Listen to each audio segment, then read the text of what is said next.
Hi friends, welcome to ருசித்திரு. இன்றைக்கி ரொம்பவே சுவையான வறுத்தரைச்ச மீன் குழம்பு தான் நான் செய்ய போகிறேன். இந்த மீன் குழம்பு ரெசிபி எப்படி பண்ணுறதுன்னு இப்போ பார்த்துடலாமா?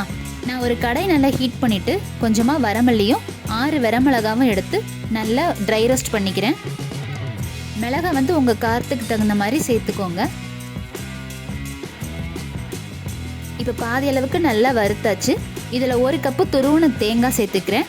5 சின்ன வெங்காயம், ஒரு 10 மிளகு, 1/4 டீஸ்பூன் மஞ்சத்தூள் போட்டு இதையும் நல்லா வறுத்துக்கிறேன்.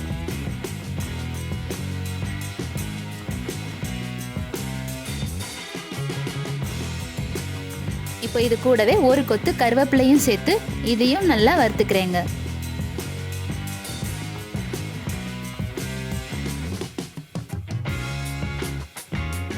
இப்போ நல்லா வறுத்தாச்சு. இது ஆறுனதுக்கு அப்புறமா ஒரு மிக்ஸி ஜாரில் மாற்றி அரைச்சி எடுத்துக்கலாம். இப்போ தாளிக்கிறதுக்கு ஒரு பேனில் நான் நல்லெண்ணெய் சேர்த்துக்கிறேன். இதில் 1 ஸ்பூன் கடுகு, 1 ஸ்பூன் வெந்தயம் சேர்த்து பொரிஞ்சதுக்கு அப்புறமா அடுப்பை சிம்மில் வச்சுருங்க. இப்போ 1 எலுமிச்சம்பழ அளவுக்கு புளியை கரைச்சி இதில் சேர்த்து இதில் தேவையான அளவுக்கு உப்பும் சேர்த்து நல்லா கொதிக்க விட்டுறேன். இப்போ புளி கொதிச்சதுக்கு அப்புறமா நான் அரைச்சி எடுத்த இந்த தேங்காய் பேஸ்ட்டையும் சேர்த்துக்கிறேன். இதில் ஒரு 2 கொத்து கருவேப்பிலையை காம்போட கிள்ளி இதில் போட்டுக்கிறேங்க. இப்போ உப்பு காரமெல்லாம் டேஸ்ட்டு பார்த்துட்டுங்க. குழம்பு நல்லா கொதி வரட்டும், நம்ம மீன் சேர்த்துக்கலாம். இப்போ நான் க்ளீன் பண்ண மீன் எல்லாத்தையும் இதில் சேர்த்துக்கிறேன்.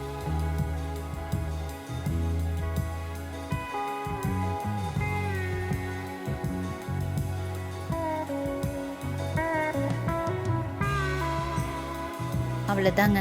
இப்போ இதை ஒரு 5 to 10 மினிட்ஸ்க்கு அப்படியே டிஸ்டர்ப் பண்ணாமல் கொதிக்க விட்டுருங்க. இப்போ குழம்பு நல்லா கொதிச்சு வருது. மீன்லாம் வெந்திருக்கான்னு பார்ப்போம்.